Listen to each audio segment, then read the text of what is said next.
जय हिंद दोस्तों, मेरा नाम है जय और मैं आप सभी का एक बार फिर से वेलकम करता हूं आपका अपने YouTube channel the learning field पर। दोस्तों, आज इस वीडियो में हम बात करने वाले हैं इंडियन एयरफोर्स ने अग्निपथ स्कीम के तहत अग्निवीर वायु के लिए वैकेंसी निकाली है। जी हाँ दोस्तों, इंडियन एयरफोर्स ने अग्निपथ स्कीम के तहत अनमैरिड इंडियन और नेपाल के मेल कैंडिडेट से अग्निवीर वायु के लिए ऑनलाइन एप्लीकेशंस इन्वाइट किए हैं। और आपको बता दें कि ये वैकेंसी कमीशन्ड ऑफिसर, पायलट या फिर नेविगेटर के लिए नहीं है। तो आज का हमारा वीडियो इसी वैकेंसी के बारे में है और इस वीडियो में हम इस वैकेंसी के बारे में डिटेल से बात करेंगे। तो वीडियो को एंड तक पूरा जरूर देखें। तो चलिए शुरू करते हैं और सबसे पहले बात करते हैं यहाँ पर इसके इंपॉर्टेंट डेट्स के बारे में। तो इसके ऑनलाइन एप्लीकेशन 24 जून 2022 से शुरू होंगे और इसका फॉर्म फिल करने की लास्ट डेट है 5 जुलाई 2022। अगर बात करें इसके एग्जाम की डेट की, तो आपका एग्जाम होगा 24 जुलाई 2022 को। तो ये हो गई इसकी इंपॉर्टेंट डेट्स। अब हम बात करेंगे यहाँ पर आपकी एप्लीकेशन फी के बारे में। तो वो कैंडिडेट्स जो कि जनरल, ओबीसी, ईडब्ल्यूएस, एससी और एसटी यानी कि सभी कैटेगरी वाले कैंडिडेट्स को 250 रुपये फीस के देने होंगे और आप अपनी इस फी का पेमेंट अपने डेबिट कार्ड से या फिर क्रेडिट कार्ड से या फिर इंटरनेट बैंकिंग या फिर एक्सिस बैंक के चालान के थ्रू आप इसका फी का पेमेंट कर सकते हैं। अब बढ़ते हैं आगे और बात करते हैं यहाँ पर आपकी एज लिमिट यानी कि आपकी उम्र के बारे में।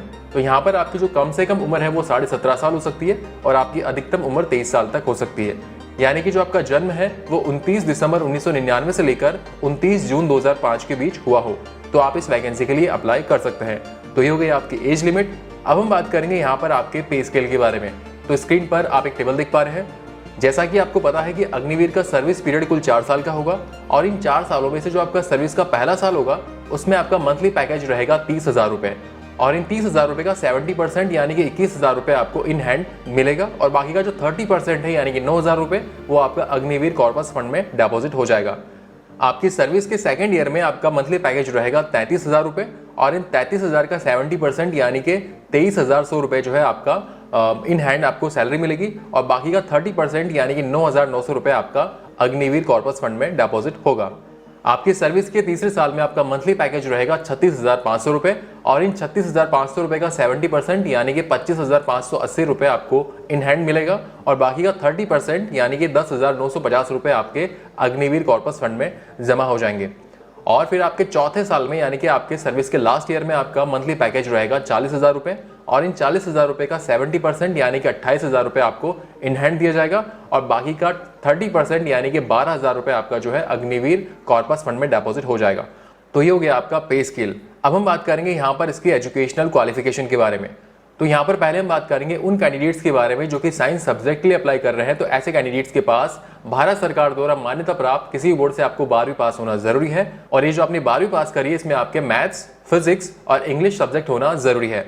और आपको बता दें कि 12वीं में आपके जो है एग्रीगेट यानी कि सभी सब्जेक्ट्स में मिलाकर कम से कम 50% मार्क्स होना जरूरी है। इसके अलावा इंग्लिश के अंदर भी आपके कम से कम 50% मार्क्स होना जरूरी है। तो या तो ये क्वालिफिकेशन हो गई या फिर आपके पास 3 साल का डिप्लोमा कोर्स होना जरूरी है इंजीनियरिंग के अंदर। और ये जो आपने इंजीनियरिंग करी है ये आपकी या तो मैकेनिकल में होनी चाहिए या फिर इलेक्ट्रिकल में या फिर इलेक्ट्रॉनिक्स में या फिर ऑटोमोबाइल में या फिर कंप्यूटर साइंस में या फिर इंस्ट्रूमेंटेशन टेक्नोलॉजी में या फिर IT में। तो कहने का मतलब ये हुआ कि आपके पास में 3 साल का डिप्लोमा कोर्स होना जरूरी है इन इंजीनियरिंग। और आपको बता दें कि इसके अंदर भी आपके एग्रीगेट कम से कम 50% मार्क्स होने जरूरी हैं और इंग्लिश के अंदर आपके कम से कम 50% मार्क्स भी होना जरूरी है। तो ये क्वालिफिकेशन हो या फिर आपके पास में 2 साल का वोकेशनल कोर्स होना चाहिए with non vocational subjects physics and mathematics. और आपको बता दें कि इस 2 साल के वोकेशनल कोर्स के अंदर भी आपके एग्रीगेट 50% मार्क्स होना जरूरी है और इंग्लिश के अंदर भी आपके कम से कम 50% मार्क्स होना जरूरी है। तो ये हो गई आपकी साइंस सब्जेक्ट्स के लिए आपकी एजुकेशनल क्वालिफिकेशन। अब हम बात करेंगे साइंस सब्जेक्ट को छोड़कर बाकी सब्जेक्ट के लिए आपके एजुकेशनल क्वालिफिकेशन के बारे में। तो अगर आप अदर देन साइंस सब्जेक्ट्स के लिए अप्लाई करते हैं तो आपके पास भारत सरकार द्वारा मान्यता प्राप्त किसी बोर्ड से आपको 12वीं पास होना जरूरी है और ये जो आपने 12वीं पास करी है इसमें आपके एग्रीगेट 50% मार्क्स होना जरूरी है। इसके अलावा इंग्लिश के अंदर आपके कम से कम 50% मार्क्स होना जरूरी है। तो या तो ये क्वालिफिकेशन हो या फिर आपके पास 2 साल का वोकेशनल कोर्स हो और इस वोकेशनल कोर्स में आपके एग्रीगेट 50% मार्क्स होना जरूरी है। इसके अलावा इंग्लिश के अंदर भी आपके कम से कम 50% मार्क्स होना जरूरी है। तो ये होगी आपकी एजुकेशनल क्वालिफिकेशन। अब बढ़ते हैं आगे और बात करते हैं यहाँ पर आपके फिजिकल स्टैंडर्ड के बारे में। तो अगर बात करें इसमें आपकी हाइट के बारे में तो आपकी जो हाइट है वो कम से कम 152.5 सेंटीमीटर तक होना जरूरी है। और अगर बात करें आपके चेस्ट के क्राइटेरिया के बारे में तो यहाँ पर आपको बता दें कि जो आपका चेस्ट का फुलाव है यानी कि जो आपका चेस्ट का एक्सपेंशन है वो कम से कम 5 सेंटीमीटर तक होना जरूरी है। और अगर बात करें वेट के क्राइटेरिया के बारे में, तो जो आपका वेट है वो आपकी हाइट और आपकी एज के अकॉर्डिंग रहेगा। तो ये हो गया आपका फिजिकल स्टैंडर्ड। अब बढ़ते हैं आगे और बात करते हैं इसके मोड ऑफ सिलेक्शन के बारे में। तो दोस्तों यहाँ पर आपको बता दें कि इसका मोड ऑफ सिलेक्शन 3 फेज में होगा। फेज फर्स्ट में आपका होगा ऑनलाइन एग्जामिनेशन, जो कि एक ऑब्जेक्टिव टाइप पेपर होगा, और इस ऑब्जेक्टिव टाइप पेपर को करने के लिए आपको हिंदी और इंग्लिश दोनों ही लैंग्वेज का ऑप्शन दिया जाएगा, एक्सेप्ट इंग्लिश। यानी कि इंग्लिश को छोड़कर बाकी आपके जो भी पेपर होंगे उनमें आपको हिंदी और इंग्लिश दोनों ही लैंग्वेज का ऑप्शन दिया जाएगा। तो यहाँ पर पहले हम बात करेंगे साइंस सब्जेक्ट के लिए आपके ऑनलाइन एग्जाम के बारे में। तो अगर आप साइंस सब्जेक्ट के लिए अप्लाई करते हैं तो इसमें आपके इंग्लिश, फिजिक्स और मैथमेटिक्स सब्जेक्ट आएंगे, जिनमें कि आपके 12th लेवल का जो है सिलेबस रहेगा, और इस पेपर को करने के लिए आपको 60 मिनट का टाइम दिया जाएगा। और अब बात करते हैं साइंस सब्जेक्ट को छोड़कर, यानी कि अदर देन साइंस सब्जेक्ट के लिए अगर आप अप्लाई करते हैं तो यहाँ पर आपके इंग्लिश का पेपर होगा, जिसमें कि आपके 12th लेवल का सिलेबस रहेगा। इसके साथ ही यहाँ पर आपका पेपर होगा रागा यानी कि रीजनिंग एंड जनरल अवेयरनेस का भी पेपर होगा, और इस पेपर को करने के लिए आपको 45 मिनट्स का टाइम दिया जाएगा। और वो कैंडिडेट्स जो कि साइंस सब्जेक्ट और अदर देन साइंस सब्जेक्ट यानी कि दोनों के लिए ही अप्लाई करते हैं, तो ऐसे कैंडिडेट्स का जो रिटन एग्जामिनेशन होगा उसमें आपका इंग्लिश, फिजिक्स और मैथमेटिक्स का पेपर होगा, जो कि 12th लेवल का सिलेबस के हिसाब से रहेगा। इसके अलावा इसमें आपका रागा का पेपर भी होगा, यानी कि रीजनिंग एंड जनरल अवेयरनेस का भी पेपर होगा, और इन पेपर्स को क्लियर करने के लिए आपको 85 मिनट्स का टाइम दिया जाएगा। फ्रेंड्स, यहाँ पर आपको बता दें कि हर एक क्वेश्चन का आंसर सही करने पर आपको 1 नंबर दिया जाएगा। इसके अलावा अगर आपको गलत आंसर करते हैं तो इसमें आपकी नेगेटिव मार्किंग भी होगी, यानी कि गलत आंसर करने पर आपको 0.25 मार्क्स यानी कि 1/4 नंबर काट लिया जाएगा। तो इसके मोड ऑफ सिलेक्शन में सबसे पहला होगा आपका online examination. Online examination clear करने के बाद में आपका अगला स्टेप होगा फेज सेकंड का। फेज सेकंड में आपका होगा पीएफटी यानी कि फिजिकल फिटनेस टेस्ट। पीएफटी में एक तो आपकी होगी 1.6 किलोमीटर की रनिंग, और ये 1.6 किलोमीटर रनिंग कंप्लीट करने के लिए आपको 6 मिनट 30 सेकंड का टाइम दिया जाएगा।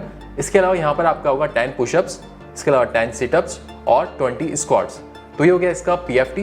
पीएफटी क्लियर करने के बाद में फेज सेकंड में आपका होगा अडेप्टेबिलिटी टेस्ट फर्स्ट, और अडेप्टेबिलिटी टेस्ट फर्स्ट क्लियर करने के बाद में आपका होगा अडेप्टेबिलिटी टेस्ट सेकंड। दोस्तों, अगर आप अडेप्टेबिलिटी टेस्ट के बारे में ज़्यादा जानकारी चाहते हैं तो आपको बता दें कि हमने इसका डिटेल वीडियो बना रखा है, तो ज़्यादा जानकारी के लिए आप वो वीडियो देख सकते हैं। इस वीडियो का लिंक आपको इस वीडियो के डिस्क्रिप्शन में और ऊपर आई बटन में मिल जाएगा, तो ज़्यादा जानकारी के लिए आप वो वीडियो जरूर देखें। तो दोस्तों, इसके मोड ऑफ सिलेक्शन में ये हो गया इसका फेज सेकंड, जिसमें कि आपका होगा पीएफटी यानी कि physical fitness test, adaptability test first और adaptability test second. Phase second clear करने के बाद में आपका होगा फेज थर्ड, और फेज थर्ड में आपका होगा मेडिकल एग्जामिनेशन। दोस्तों, आपको बता दें कि इसके मेडिकल एग्जामिनेशन को लेकर हम बहुत ही जल्दी एक डिटेल सेपरेट वीडियो आपके लिए लेकर आएंगे, तो ज़्यादा जानकारी के लिए आप इस चैनल के साथ बने रहें। शॉर्ट में अगर मेडिकल एग्जाम के बारे में बात करें तो इसमें आपको बता दें कि आपकी किसी भी तरह की कॉर्नियल सर्जरी यानी कि पीआरके या फिर लैसिक सर्जरी अलाउ नहीं की जाएगी। इसके अलावा आपकी जो सुनने की क्षमता है, जो आपकी हियरिंग एबिलिटी है, वो एकदम नॉर्मल होना जरूरी है। इसके अलावा यहाँ पर आपके 14 डेंटल पॉइंट भी होना जरूरी है। दोस्तों, अगर आप दांतों के डेंटल पॉइंट कैसे कैलकुलेट करते हैं ये जानना चाहते हैं तो आपको बता दें कि इसका भी हमने एक डिटेल सेपरेट वीडियो बना रखा है, जिसका लिंक आपको इस वीडियो के डिस्क्रिप्शन में और ऊपर आई बटन में मिल जाएगा, तो ज़्यादा जानकारी के लिए आप वो वीडियो जरूर देखें। और दोस्तों, इसके अलावा इसके मेडिकल एग्जामिनेशन में आपकी जो फिजिकल और जो मेंटल हेल्थ है वो बिल्कुल सही होना जरूरी है। तो ये हो गया इसका फेज थर्ड, जिसमें कि आपका होगा मेडिकल एग्जामिनेशन।